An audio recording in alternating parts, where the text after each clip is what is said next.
नमस्कार मित्रों। आज के इस वीडियो में एक बार फिर से आप सभी का बहुत बहुत हार्दिक स्वागत है। हम आशा करते हैं कि आप सभी स्वस्थ होंगे, मस्त होंगे और पूरी तरह से अपनी तैयारी में व्यस्त होंगे। तो मित्रों, आज के इस वीडियो में हम हिंदी साहित्य इतिहास के अंतर्गत एक बहुत महत्वपूर्ण विधा है आलोचना विधा। तो आलोचना विधा से संबंधित सभी महत्वपूर्ण और संभावित प्रश्नों को व्याख्यात्मक तरीके से हल करेंगे और इसके साथ ही ट्रिक की सहायता से याद करने का भी प्रयास करेंगे। तो हम आशा करते हैं कि यह वीडियो आप सबके लिए बहुत ही महत्वपूर्ण होने वाला है, इसलिए इस वीडियो को आप लोग अंत तक जरूर देखें और चैनल पर नए हैं तो चैनल को सब्सक्राइब कर लें। और इसके साथ ही अगर आपको थोड़ा सा उचित लगे तो इस वीडियो को अपने जो परिचित लोग हैं उनके पास भी शेयर करें। तो जैसा कि स्क्रीन पर आप देख पा रहे हैं, आलोचना विधा संपूर्ण प्रश्नोत्तरी हल। अब आज की प्रश्नोत्तरी का पहला प्रश्न है कि साहित्य जीवन की व्याख्या है, आलोचना साहित्य की व्याख्या है, कथन किसका है? विकल्प ए कह रहे कि श्याम सुंदर दास का है, विकल्प बी रामचंद्र शुक्ल का है, विकल्प सी हजारी प्रसाद द्विवेदी का है या फिर विकल्प डी रामविलास शर्मा का है। तो प्रश्न संख्या 1 का जवाब आप सबको देना है कि साहित्य जीवन की व्याख्या है और आलोचना साहित्य की व्याख्या है, कथन किसका है? जवाब आप सबको देना है। प्रश्न संख्या 1 आप सबकी स्क्रीन पर है और बहुत महत्वपूर्ण प्रश्न है। तो धीरे धीरे आप सबका जवाब भी आ गया। सिर्फ विकल्प बी को लॉक किया जाए तो बिल्कुल विकल्प B Ramchandra Shukla is right answer, बिल्कुल सही जवाब। और जिन भाई बहनों का जवाब विकल्प बी था तो बहुत सही जवाब और सुंदर तैयारी आप सबकी यहाँ पर दिख रही है। तो निश्चित रूप से आप सब बधाई के पात्र हैं। स्टार लगा करके इस प्रश्न को अपने नोटबुक में भी आप दर्ज कर लें, ठीक है। कैसे दिमाग में बैठाएंगे? तो देखिए, जो साहित्य जीवन की व्याख्या है ना, तो जीवन की व्याख्या और साहित्य की व्याख्या सब कौन? बोले रामचंद्र में है। तो रामचंद्र क्या करते हैं? जीवन की व्याख्या करते हैं और उसी से साहित्य की व्याख्या होती है। तो कहने का आशय यही है कि हर व्यक्ति का जो जीवन है ना, उसकी व्याख्या, उसकी परिभाषा, उसके आधार बेस सब रामचंद्र में निहित है। तो इसे ध्यान में रखिएगा कि जो जीवन की व्याख्या है, साहित्य जीवन की व्याख्या है, राम में निहित है। तो राम में निहित यानी कि रामचंद्र शुक्ल जी का कथन है, ये ध्यान में रखिएगा, ठीक है। चलिए, प्रश्न संख्या 2 है कि आधुनिक हिंदी का प्रथम आलोचक किसे माना जाता है? विकल्प ए कह रहे कि जयशंकर प्रसाद, विकल्प बी रामकुमार वर्मा, विकल्प सी रामचंद्र शुक्ल या फिर विकल्प डी भारतेंद्र हरिश्चंद्र। तो प्रश्न संख्या 2 का जवाब आप सबको देना होगा और तेजी के साथ आप सभी भाई बहनों का जवाब आया कि सर विकल्प डी को लॉक किया जाए, Bharatendra Harishchandra is right answer, बिल्कुल सही जवाब है। कैसे दिमाग में इसको रखा जाए? तो देखिए मित्रों, बात करते हैं ना, तो आधुनिक हिंदी में है ना, हिंदी का प्रथम आलोचक कौन होता है? बोले सर भारतीय होगा, कोई भारत का होगा। तो हिंदी का प्रथम आलोचक भारत है, भारत है। भारतेंद्र हरिश्चंद्र जी को दिमाग में बैठा लीजिएगा और ऐसे इसको बिल्कुल कंठस्थ करने का प्रयास करिएगा कि हिंदी का प्रथम आलोचक तो भैया भारत है। तो भारतेंद्र हरिश्चंद्र जी को दिमाग में रख लीजिएगा। आधुनिक हिंदी का प्रथम आलोचक भारतेंद्र हरिश्चंद्र, ठीक है। चलिए, प्रश्न संख्या 3 है कि भट्ट जी हिंदी के पहले आलोचक हैं और संयुक्ता स्वयंवर नाटक का सच्ची समालोचना शीर्षक आलोचना लिखा गया था, यह कथन किसका है? यानी कि भट्ट जी हिंदी के पहले आलोचक हैं और इनके द्वारा जो लिखा गया संयुक्ता स्वयंवर एक नाटक है, ध्यान में रखिएगा। इसकी सच्ची समालोचना शीर्षक आलोचना किसने लिखा था? किसने लिखा? भट्ट जी ने लिखा। तो ये कथन किसका है कि प्रथम आलोचक हैं? विकल्प कह रहे कि शुक्ल जी, विकल्प बी बच्चन जी, विकल्प सी रामविलास शर्मा या फिर विकल्प डी पदम सिंह शर्मा है। तो प्रश्न संख्या 3 का जवाब आप सबको देना होगा, थोड़ा सोच समझ कर देना होगा। तो धीरे धीरे आप सबका जवाब भी आ गया। सर विकल्प बी को लॉक किया जाए तो विकल्प बी इज राइट आंसर, विकल्प बी डॉक्टर बच्चन सिंह, है ना। स्टार लगा करके इन्हें दिमाग में छाप लीजिए। कैसे? देखिए, भट्ट से कौन? बोले हिंदी के प्रथम आलोचक कौन हो सकते हैं भट्ट से? बोले बच्चन फार बच्चन, ध्यान में रखिएगा, बच्चन, है ना। कभी कभी देखते होंगे कि भट्ट से बच्चे आलोचना कर देते हैं। सबसे पहले भट्ट से बच्चे ही आलोचना करते हैं। तो बच्चे फार डॉक्टर बच्चन सिंह को ध्यान में रखिएगा, ठीक है। चलिए, प्रश्न संख्या 4 है कि समालोचना का सूत्रपात हिंदी में एक प्रकार से भट्ट जी और चौधरी साहब ने किया है, कथन किसका है? तो थोड़ा सा इसको दिमाग में बैठाइए। यानी कि ये कथन कहा जा रहा है कि समालोचना का सूत्रपात हिंदी में एक प्रकार से भट्ट जी, भट्ट माने बालकृष्ण भट्ट, और चौधरी साहब ने किया, बद्रीनाथ चौधरी, ध्यान में रखिएगा, साहब ने किया है। ये कथन किसका है? विकल्प ए करें कि हजारी प्रसाद द्विवेदी का है, विकल्प बी राम कुमार वर्मा का है, विकल्प सी रामचंद्र शुक्ल का कथन है, या फिर विकल्प डी कह रहे हैं कि शिवदान सिंह चौहान का। तो प्रश्न संख्या 4 का जवाब सबको देना होगा। एक बेहतरीन सा प्रश्न है और बहुत तेजी के साथ आप सभी भाई बहनों का जवाब आया कि सर विकल्प सी को लॉक किया जाए। तो विकल्प सी इज राइट आंसर, है ना। समालोचना का सूत्रपात्र, बोले सर समालोचना का सूत्रपात्र तो रामचंद्र करते हैं, रामचंद्र। और ये ध्यान में रखिएगा, रामचंद्र, सूत्रपात्र शुक्ल, रामचंद्र शुक्ल, ध्यान में रखिएगा। एक क्लू आपकी ये बन गई कि सूत्रपात्र शुक्ल जी करते हैं, शुक्ल जी। और दूसरा आलोचना का सूत्रपात्र तो भैया राम से है ना। तो राम जिसको चाहे उसकी आलोचना करा दें, उसके सूत्र आलोचना का सूत्रपात्र बन जाए। अब राम का मतलब राम जी को जोड़ लीजिएगा। देखिए उनके तमाम व्यक्ति को काला, कलूटा, कुरूप, तमाम प्रकार की विकृतियां से निर्मित कर देते हैं राम जी। तो आलोचना का सूत्रपात्र तो करने वाले सबसे पहले रामचंद्र शुक्ल ही है, यानी कि राम जी ही है ना। बनावट के आधार पर देखे होंगे, आर्थिक स्थिति के आधार पर, तमाम प्रकार की है ना स्थितियों के आधार पर जो है आलोचना का सूत्रपात्र कौन करता है, रामचंद्र करते हैं। ठीक है ना, तो ये ध्यान में रखिएगा। चलिए ये देखिए प्रश्न संख्या 5 आ गया आप सबके स्क्रीन पर कि साहित्य और साहित्यकार के रहस्य को उद्घाटित करना आलोचना है, कथन किसका है। विकल्प ए रामचंद्र शुक्ल का, विकल्प बी राम कुमार वर्मा का, विकल्प सी गुलाब राय का, या फिर विकल्प डी हजारी प्रसाद द्विवेदी का। तो प्रश्न संख्या 5 का जवाब आप सबको देना है। बहुत बेहतरीन प्रश्न है, स्टार लगाइए और इस प्रश्न को बिल्कुल अपनी नोटबुक में दर्ज कीजिए, जवाब दीजिए। और धीरे धीरे आप सबका जवाब भी आ गया कि सर विकल्प सी को लॉक किया जाए। तो बिल्कुल विकल्प सी गुलाब राय इज राइट आंसर, बिल्कुल सही जवाब। सुंदर तैयारी आप सबके यहाँ पर दिख रही है। तो जो भी भाई बहन विकल्प सी का जवाब चयन किए हैं, निश्चित रूप से आप सबकी तैयारी बहुत अच्छी है और आप सब महाबधाई के पात्र हो। अब कैसे दिमाग में बैठाया जाए, तो बिल्कुल देखिए साहित्य और साहित्यकार के रहस्य को उद्घाटित करना आलोचना है। अब कैसे दिमाग में बैठाया जाए, देखिए जो रहस्य को कौन बोले रहस्य को उद्घाटित करता है ना, वो गुलाब, ध्यान में रखिएगा। गुलाब क्या करता है, रहस्य को उद्घाटित कर देता है, ये ध्यान में रखिएगा। और आप ये भी मानते हैं कि गुलाब से रहस्य उद्घाटित होता है। कोई व्यक्ति किसी को गुलाब दे देता है तो रहस्य पता चल जाता है क्या रहस्य है ना। गुलाब क्या करता है, रहस्य को उद्घाटित करता है। तो रहस्य को उद्घाटित करता है कौन, बोले सर गुलाब। गुलाब फॉर गुलाब राय को पकड़ लीजिएगा और यहाँ से रहस्य को पकड़िएगा कि रहस्य को उद्घाटित कौन करता है। तो आपके दिमाग में आ गया गुलाब राय, और जहाँ पर देखिएगा बस उसी विकल्प पे सीधे पहुँचिएगा, प्रश्न को छाप दीजिएगा। ठीक है, स्टार लगा करके इसे अपनी नोटबुक में दर्ज करें। ठीक, चलिए प्रश्न संख्या 6 है कि किसी रचना एवं रचनाकार का शास्त्रीय एवं निजी मान्यताओं के आधार पर मूल्यांकन करना सही समीक्षा है, कथन किसका है। ये लो, बड़ा प्यारा सा प्रश्न आपके स्क्रीन पर आ गया और बहुत घुमक्कड़ी टाइप का प्रश्न कह सकते हैं आप, कि हर प्रकार की परीक्षा में देखने को मिल सकता है कि किसी रचना एवं रचनाकार का शास्त्रीय एवं निजी मान्यताओं के आधार पर मूल्यांकन करना समीक्षा है, कथन किसका है। विकल्प कह रहे हैं कि पदम सिंह शर्मा का, विकल्प बी गणपत चंद्र गुप्त का, विकल्प श्री रामविलास शर्मा, या फिर विकल्प डी शिवदान सिंह चौहान का। जवाब आप सबको देना। प्रश्न संख्या 6 आप सबके स्क्रीन पर है कि किसी रचनाकार का शास्त्रीय एवं निजी मान्यताओं के आधार पर मूल्यांकन, और आप सबका जवाब भी आ गया कि सर विकल्प बी को लॉक किया जाए, गणपति चंद्र गुप्त इज राइट आंसर, है ना। बिल्कुल सही जवाब और बड़ी सुंदर तैयारी आप सबकी यहाँ पर दिख रही है। और मित्रों, आप सब बिल्कुल सुबह से ही वीडियो में जुड़ते हैं, इसके लिए बहुत बहुत आभार, बहुत बहुत धन्यवाद। लगातार आप सबकी उपस्थिति बिल्कुल मुझे बहुत कुछ करने के लिए मजबूर करती है, पर समय का अभाव है। काफ़ी कुछ तो नहीं कर पाता हूँ, लेकिन जो भी समय मिलता है मैं कोशिश करता हूँ कि आप सबके लिए कुछ कार्य करूँ, कर रहा हूँ, करता रहूँगा। ठीक है ना। तो फिलहाल जो जवाब था विकल्प B is right answer.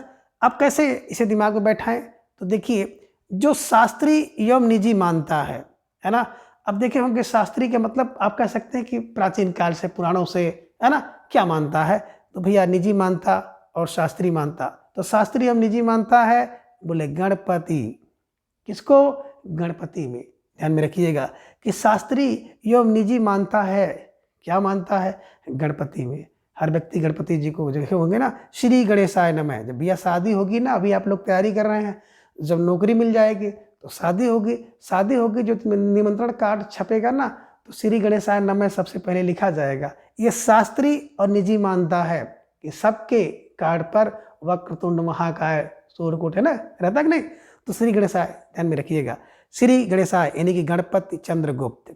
Shastri एवं निजी मानता है क्या कि गणपति चंद्रगुप्त में, है ना, गणपति में, गणपति बप्पा मोरिया गणेश जी। ठीक है, तो ये ध्यान में आपको रखना होगा कि शास्त्री एवं निजी मानता बिल्कुल गणपति। ठीक है, चलिए प्रश्न के साथ है कि यदि हम साहित्य को जीवन की व्याख्या माने तो आलोचना को उस व्याख्या की व्याख्या मानना होगा, कथन किसका है। विकल्प कह रही कि हजारी प्रसाद द्विवेदी का है, विकल्प बी श्याम सुंदर दास का, विकल्प सी रामविलास शर्मा का, या फिर विकल्प डी है शिवदान सिंह चौहान का। तो प्रश्न संख्या 7 का जवाब आप सबको देना है कि यदि हम साहित्य को जीवन की व्याख्या माने तो आलोचना को उस व्याख्या की व्याख्या मानना होगा, कथन किसका है। प्रश्न संख्या 7 आप सबके स्क्रीन पर है। विकल्प ए हजारी प्रसाद, विकल्प बी श्याम सुंदर दास, विकल्प सी रामविलास शर्मा, या फिर विकल्प डी शिवदान सिंह चौहान। जवाब दीजिए। प्रश्न संख्या 7 आप सबके स्क्रीन पर है और धीरे धीरे आप सबका जवाब आ गया कि सर विकल्प बी को लॉक किया जाए। तो विकल्प B Shyam Sundar Das is right answer. Very very most important प्रश्न था और बहुत सुंदर और सटीक जवाब आप सभी ने दिया। तो निश्चित रूप से आप सब महाबधाई के पात्र हैं और बिल्कुल कोटि कोटि प्रणाम आप सबकी तैयारी को, नमन, है ना। निश्चित रूप से आप सबका जो ये परिश्रम है बिल्कुल इस बार रंग जरूर लाएगा। ठीक है ना। तो आप कैसे दिमाग में इसको बैठाया जाए कि यदि हम साहित्य को जीवन की व्याख्या माने तो आलोचना उस व्याख्या की व्याख्या है, आलोचना उस व्याख्या की व्याख्या है। बस आपके दिमाग में आ गया कि सर व्याख्या की व्याख्या बड़ी सुंदर होती है। आपने कोई व्याख्या की और उसकी व्याख्या हम अपने शब्दों में करें तो व्याख्या की व्याख्या सुंदर होती है। तो सुंदर फार श्याम सुंदर दास को बिल्कुल दिमाग में रखिएगा और जैसे आपको मिल जाए कि आलोचना क्या है, आलोचना उस व्याख्या की व्याख्या है, तो व्याख्या की व्याख्या सुंदर होती है, ध्यान में रखिएगा। स्टार लगाकर इसे अपने नोटबुक में दर्ज करिए, छाप लीजिए मित्रों और गांठ कर लीजिए। ऐसे प्रश्नों को अगर आप बिल्कुल अभी से बनाते हुए चलेंगे तो निश्चित रूप से आप कभी भी गलती नहीं करेंगे। हिंदी साहित्य की बात करें तो इतने ढेर सारे तथ्य हैं, इतनी ढेर सारे कथन हैं ना, इतनी रचनाएं हैं कि आपको याद करना, हमें याद करना बड़ा मुश्किल होता है। लेकिन क्लू की सहायता से जब हम लोग उसको दिमाग में बैठाते हैं तो निश्चित रूप से जब भी वो सामने दिखाई देता है और आपको क्लू मिल जाता है। तो बिल्कुल सही जवाब आप सबका आ गया कि सर विकल्प बी को लॉक किया जाए, श्याम सुंदर दास को। ठीक है ना। और आपने कहा कि व्याख्या की व्याख्या बड़ी सुंदर होती है, तो सुंदर फार श्याम सुंदर दास को बैठाना है। ठीक है, चलिए प्रश्न संख्या 8 है, जरा हटकर प्रश्न थोड़ा सा है कि निम्न में से आलोचना का भेद है ना, कि कौन सा भेद आलोचना का है। विकल्प ए कह रहे कि रसवादी आलोचना का भेद है, विकल्प बी तुलनात्मक आलोचना होती है भेद है, विकल्प सी कह रहे हैं कि मार्क्सवादी आलोचना होती है और विकल्प डी कह रहे हैं कि उपयुक्त सभी।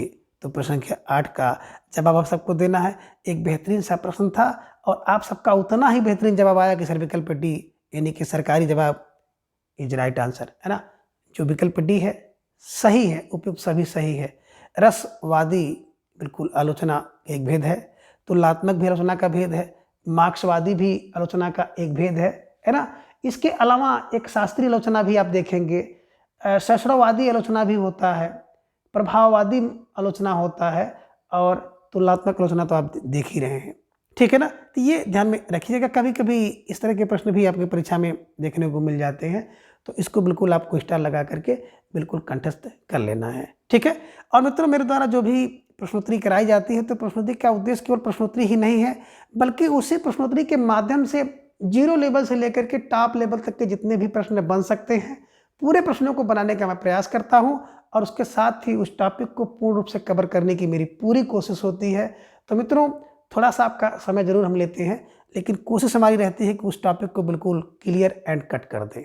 ठीक है ना। तो बिल्कुल प्रश्न संख्या 9 आ गया कि रसवादी आलोचक कौन है। जवाब आप सबके सामने है।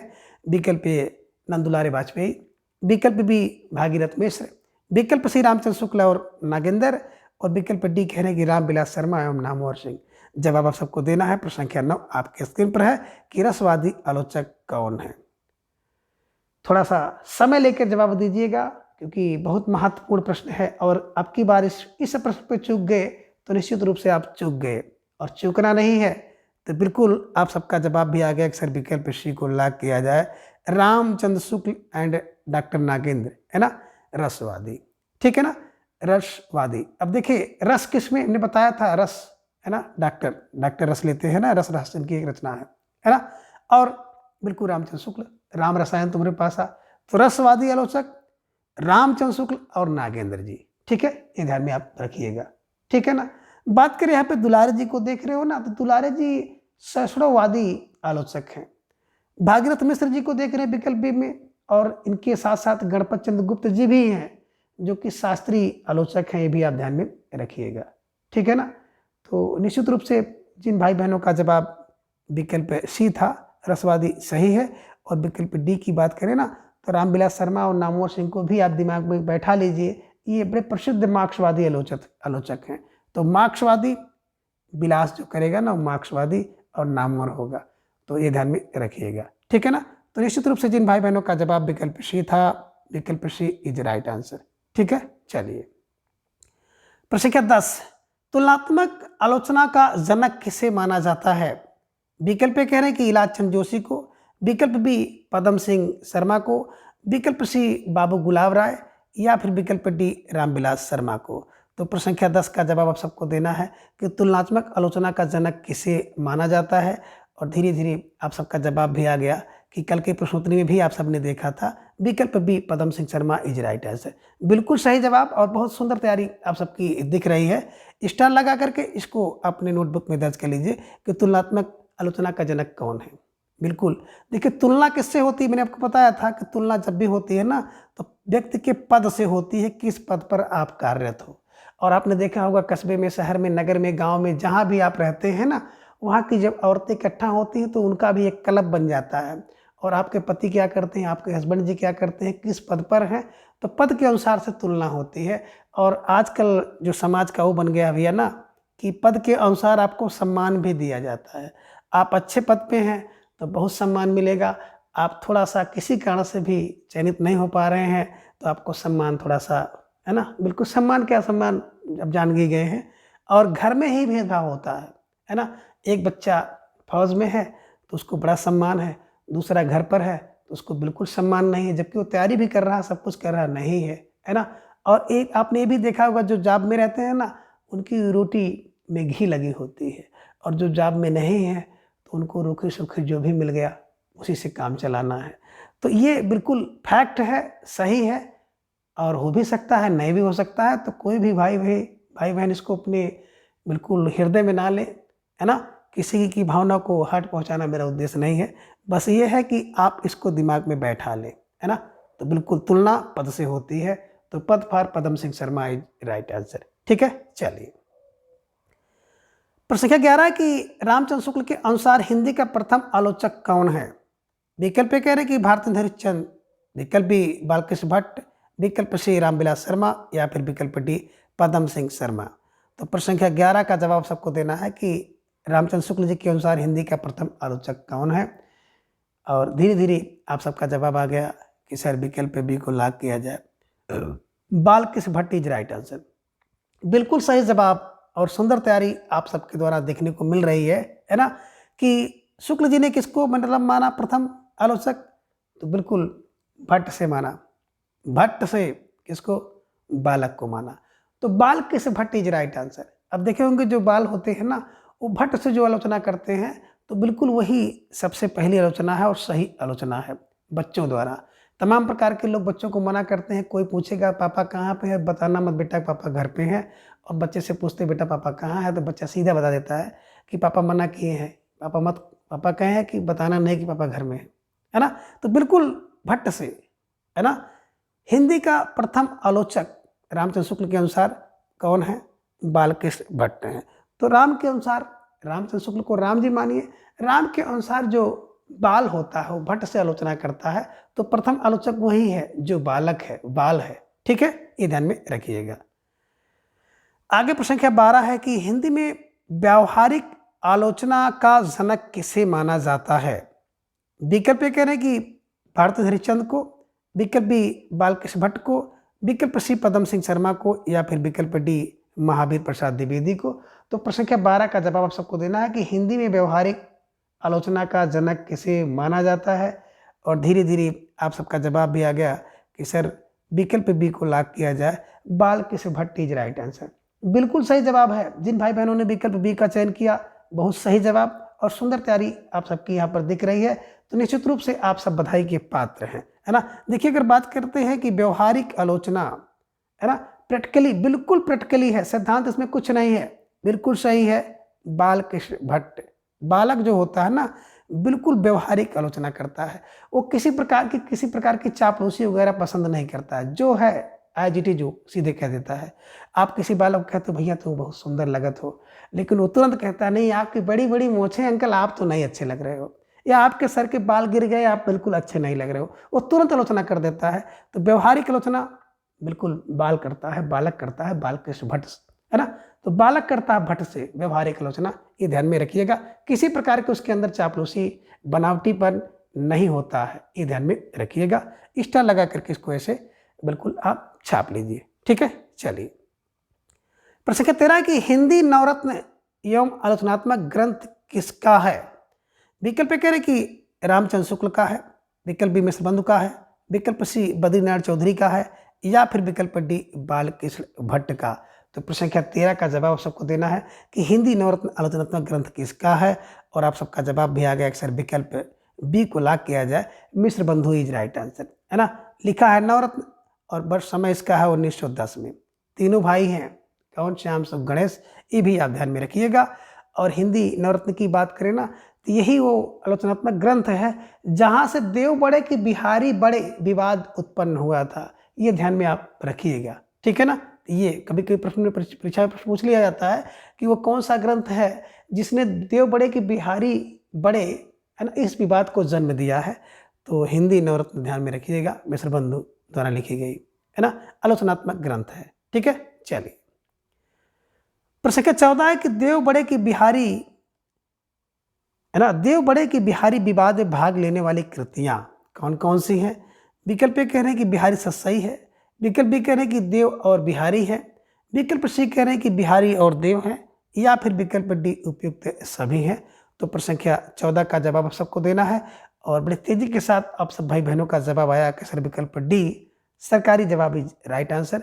बिल्कुल सुंदर सी तैयारी आप सबकी यहाँ पर दिख रही है, और इस तरह से अगर कोई भी आसान सा प्रश्न आ गया तो निश्चित रूप से आप उसको दौड़ा कर ही मारोगे, ठीक है ना। सही जवाब, सुंदर तैयारी, स्टार लगा कर फिर भी इसको अपनी नोटबुक में आप दर्ज कर लीजिए, है ना। कभी कभी आसान सा प्रश्न भी परीक्षा में भारी पड़ जाता है, ठीक है ना। अब देव बड़े की बिहारी बड़े विवाद में भाग लेने वाली जितनी भी कृतियाँ हैं, बिहारी सतसई पदम सिंह शर्मा द्वारा लिखी गई है।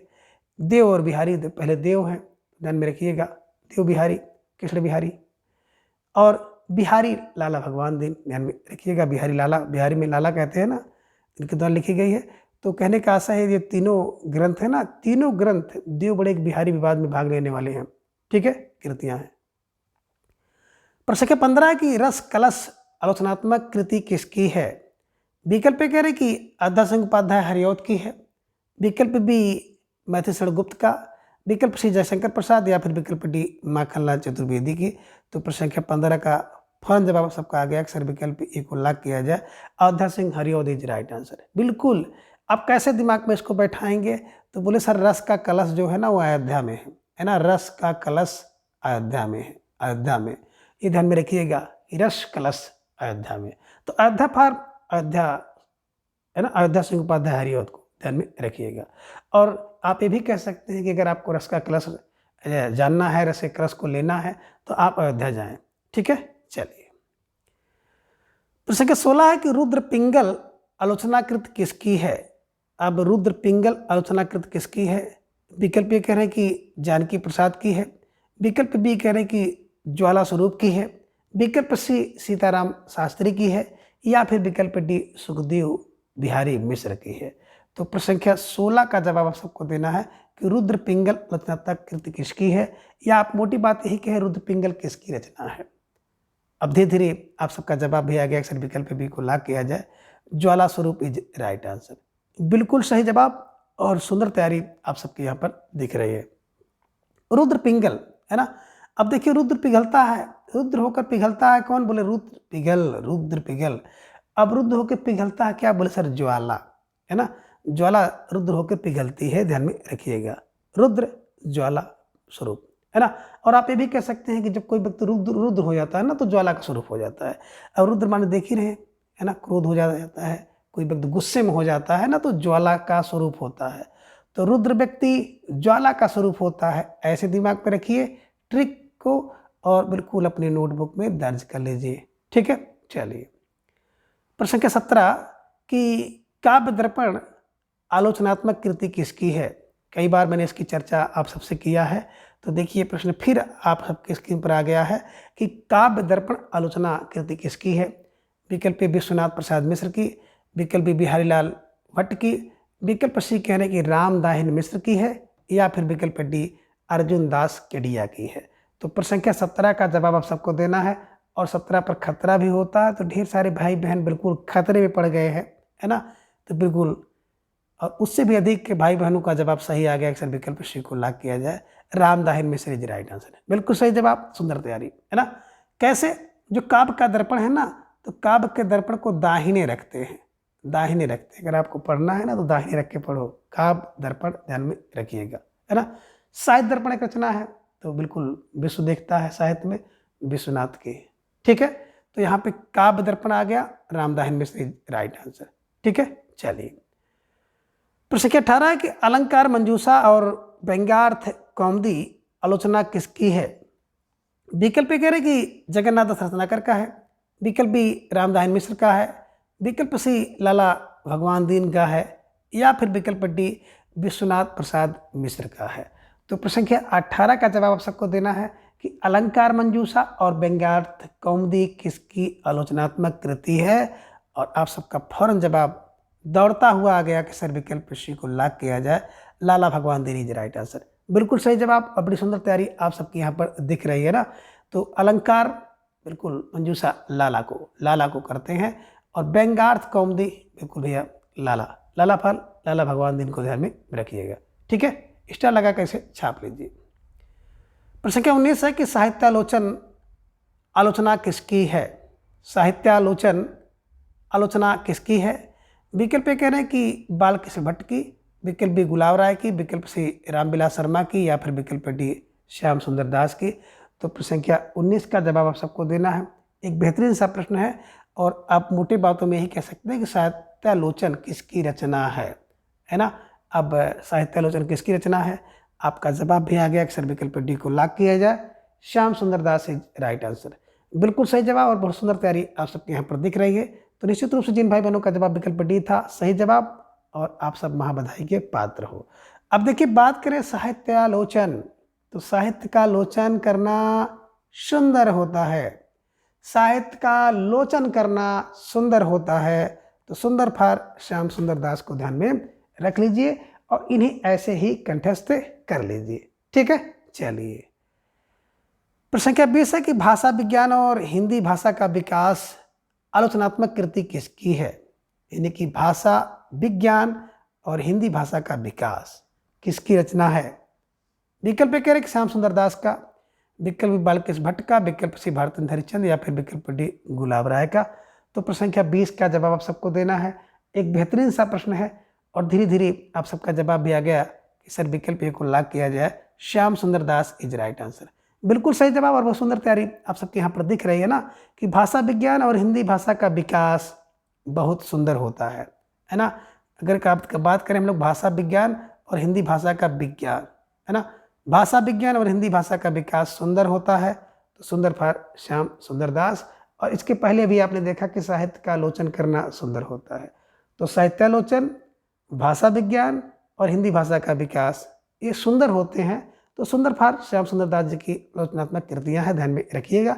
स्टार लगाकर इसे कहीं अपनी नोटबुक में कोने पर दर्ज कर लीजिए। ठीक है, चलिए प्रश्न संख्या 21 है कि काव्य में रहस्यवाद सैद्धांतिक आलोचना किसकी है। विकल्प ए रामविलास शर्मा की है, विकल्प बी रामचंद्र शुक्ल की है, विकल्प सी जयशंकर प्रसाद की है, या फिर विकल्प डी श्याम सुंदर दास की है।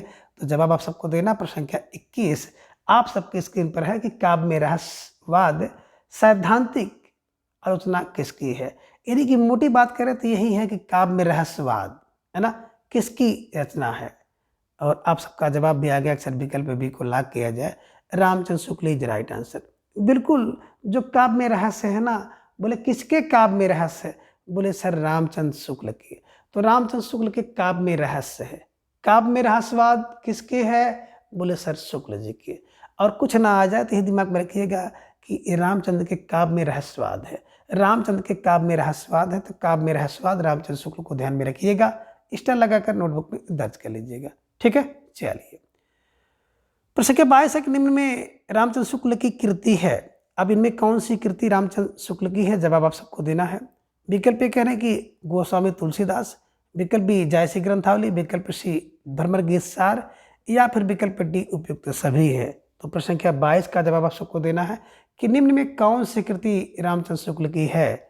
और धीरे धीरे आप सबका जवाब भी आ गया कि सर विकल्प डी जो सरकारी जवाब है ना उसको लॉक किया जाए। तो बिल्कुल सही जवाब है ना। बात करें शुक्ल जी की रचना तो बिल्कुल गोस्वामी तुलसीदास, जायसी ग्रंथावली रामचंद्र शुक्ल की रचना है, और भ्रमर गीत सार बिल्कुल रामचंद्र शुक्ल जी की रचना है। ध्यान में रखिएगा, स्टार लगाकर इसे ऐसे ही दर्ज कर लीजिए। ठीक है, चलिए आगे प्रश्न संख्या 23 है कि रस मीमांसा सैद्धांतिक आलोचनात्मक कृति किसकी है ना। रस मीमांसा सैद्धांतिक आलोचनात्मक कृति किसी है? तो मोटी बात यही कि रस मीमांसा किसकी रचना है। विकल्प ए जयशंकर प्रसाद की, विकल्प बी हजारी प्रसाद, विकल्प सी रामविलास शर्मा, या फिर विकल्प डी रामचंद्र शुक्ल का। तो जवाब आप सबको देना है और धीरे धीरे आप सबका जवाब भी आ गया। अक्सर विकल्प डी को लॉक किया जाए। Ramchandra Shukla is right answer है ना। रस मीमांसा, रस भैया रस मीमांसा किसकी है? तो बोले रामचंद्र शुक्ल की है ना। तो रस की मीमांसा रामचंद्र शुक्ल, ध्यान में रखिएगा और इन्हें ऐसे ही कंठस्थ कर लीजिएगा। ठीक है, रस की मीमांसा रामचंद्र शुक्ल है ना। रा से राम, रा से रस। ठीक है, चलिए प्रश्न संख्या 24 है कि विरुद्धों का सामंजस्य सिद्धांत किसकी रचना है। विकल्प ये कह रहे हैं कि जयशंकर प्रसाद का, विकल्प बी रामचंद्र शुक्ल का, विकल्प सी श्याम सुंदर दास का, या फिर विकल्प डी निराला जी का। तो प्रश्न संख्या 24 का जवाब आप सबको देना है और धीरे धीरे आप सबका जवाब भी आ गया कि जो विरुद्धों का सामंजस्य है ना वो बिल्कुल विकल्प B Ramchandra Shukla is right answer है ना। कैसे दिमाग में बैठाएंगे? तो आप एक क्लू बना लीजिए कि विरुद्धों का सामंजस्य कौन करता है। बोले सर विरुद्धों का जो सामंजस्य है ना वो बिल्कुल मर्यादा पुरुषोत्तम रामचंद्र करते हैं। तो ये आपके दिमाग में बैठना चाहिए कि विरुद्धों का सामंजस्य रामचंद्र शुक्ल की रचना है। ध्यान में रखिएगा। तो विरुद्धों का सामंजस्य करना रामचंद्र की रचना है। रामचंद्र की रचना है कि रामचंद्र शुक्ल को ध्यान में रखिएगा, बैठाइएगा। ठीक है, चलिए और प्रश्न संख्या 25 है कि काव्य और कला तथा अन्य निबंध आलोचनात्मक कृति किसकी है। जवाब आप सबको देना है और विकल्प आप सबके सामने है कि सुमित्रा नंदन पंत का है, विकल्प बी कह रहे हैं जयशंकर प्रसाद का है, विकल्प सी कह रहे हैं निराला का है, या फिर विकल्प डी महादेवी वर्मा का है। तो संख्या 25 का जवाब आप सबको देना है कि काव्य और कला तथा अन्य निबंध है ना। काव्य, कला तथा अन्य निबंध ये आलोचनात्मक कृति किसकी है? जवाब आप सबको देना है और धीरे धीरे आप सबका जवाब भी आ गया। अक्सर विकल्प बी को लॉक किया जाए। Jaishankar Prasad is right answer, बिल्कुल सही जवाब और बहुत सुंदर तैयारी आप सबके यहाँ पर दिख रही है।